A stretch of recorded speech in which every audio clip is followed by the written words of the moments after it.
Hello বন্ধুরা, এর আগের ভিডিওতে আপনাদেরকে প্রাইমারি টেট 2014 যে ওইমার মামলা এবং প্যানেল প্রকাশের যে মামলাগুলো ছিল বিচারপতি রাজাশেখর মান্তার এজলাসে এবং বিচারপতি তপব্রত চক্রবর্তী এবং পার্থসারথী চট্টোপাধ্যায় মহাশয়ের যে এজলাসে মামলাগুলো ছিল সেগুলোর শুনানির আপডেট কিন্তু দিয়ে দিয়েছি। এখন যে গুরুত্বপূর্ণ ইনফরমেশনটা দেখাবো সেটা হচ্ছে কলকাতা হাইকোর্টে ওইমার সংক্রান্ত মামলার শুনানির পর বিকাশবাবু অর্থাৎ বিকাশ রঞ্জন বাবু যখন কোর্টরুম থেকে বেরিয়ে আসেন তখন তাকে বিক্ষোভের মুখে পড়তে হয়। সেই ভিডিও আপনাদেরকে সরাসরি দেখিয়ে দিচ্ছি, আপনারা শেষ পর্যন্ত ভিডিওটি দেখুন। আপনাদেরকে বলে রাখি, প্রাথমিকের যে ওইমা সংক্রান্ত মামলা যা প্যানেল প্রকাশের যে মামলা সেখানে মূল উকিল কিন্তু মামলাকারীদের পক্ষে দাঁড়িয়েছেন কিন্তু বিকাশ রঞ্জন বাবু। আপনারা জানেন মামলাকারীদের হয়ে সওয়াল জবাব করছেন বিকাশ রঞ্জন বাবু।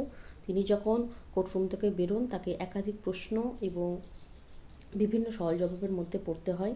সেখানে তাকে ঘিরে বিভিন্ন ধরনের বার্তা উঠে আসে, সেগুলো আপনাদেরকে দেখিয়ে দিচ্ছি। আপনারা প্রত্যেকে জানেন আজকের মামলা কতটা গুরুত্বপূর্ণ ছিল।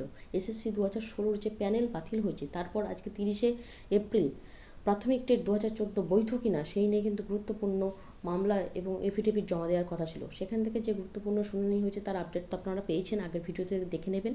এখন দেখে নিন বিকাশবাবুকে করা যে ধরনের মন্তব্যগুলো উঠে এসেছে সেগুলো আপনারা সরাসরি দেখে নিতে পারবেন।